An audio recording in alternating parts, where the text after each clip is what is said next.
다시 보는 불교 그날입니다. 통합종단 출범 이전 정화운동으로 혼란이 계속되던 1960년대 초, 조계종은 문서포교의 중요성을 인식하고 56년 전 1960년 1월 1일 불교신문의 전신 대한불교를 창간했습니다.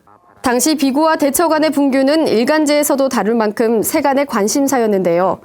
정화로 교단의 근본을 바로잡고 궁극적으로 불교 위상을 높이기 위해 비구 스님들 간의 연대가 필요했습니다. 청담 스님은 창간사에서 수도에 힘쓰고 포교에 매진하려면 여러 가지 건설적인 방안을 수립해야 한다며 조계종단 기관지 대한불교를 창간한다고 밝혔습니다. 월간 대판 이면으로 문을 연 대한불교는 1964년 7월 이한상 거사가 운영권을 인수하면서 주간 사면으로 확대됐고 77년 7월 월 24면으로 대대적인 증면을 시작했습니다.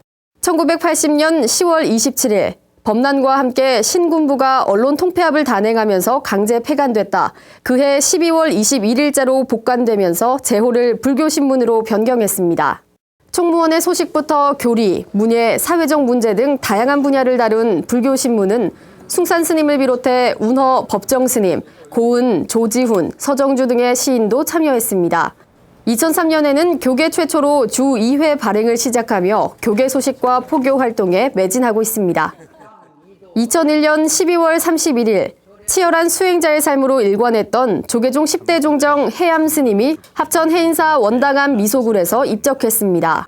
범납 55세, 세수 82세로 열반한 해암 스님은 가야산 정진불로 불렸는데요. 1946년 출가 이후 50년이 넘도록 일일 일식과 장좌불화 등으로 치열한 수행은 물론 한국 불교의 정체성을 확립하는 데 헌신했습니다. 평소 대중들에게 공부하다 죽어라라며 참선 정진을 독려했습니다. 스님은 1993년 성철 스님 뒤를 이어 해인 총림 방장으로 총림을 이끌고 조계종 원로 의장으로 94년 종단 개혁과 98년 종단 사태를 해결하는 데도 큰 역할을 하며 위기에 처한 한국 불교를 안정과 화합으로 이끌어냈습니다. 공부하다 죽어라. 스님이 던진 벼락 같은 화두를 다시 한번 되새겨봐야겠습니다. 2006년 1월 3일은 양양 낙산사가 화재로 전소된 도량을 2008년까지 완전 복원하겠다고 천명한 날입니다.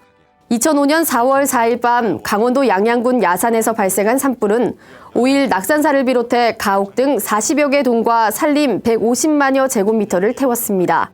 6일 새벽 진화에 어려움을 겪으며 산불이 설악산 입구까지 확산되자 경찰 2천여 명과 물대포 등이 추가 투입됐고 대대적인 진화 작업을 벌인 끝에 7일에서야 산불이 꺼졌습니다. 낙산사는 이 화재로 원통보전, 낙산사 동종 등 대부분의 문화재를 잃었습니다. 낙산사는 17세기 단원 김홍도의 낙산사도를 바탕으로 복원을 시작해 2007년 원통보전과 범종 등 주요 문화재와 요사체를 복원했습니다. 3천일간의 대장정 끝에 2013년 11월 24일 보건불사 회양법회로 화재 이전의 모습을 되찾았습니다. 낙산사 화재는 소중한 우리 문화재를 한순간에 잃을 수 있다는 경각심을 준 사건으로 사찰 방제의 중요성을 시사했습니다.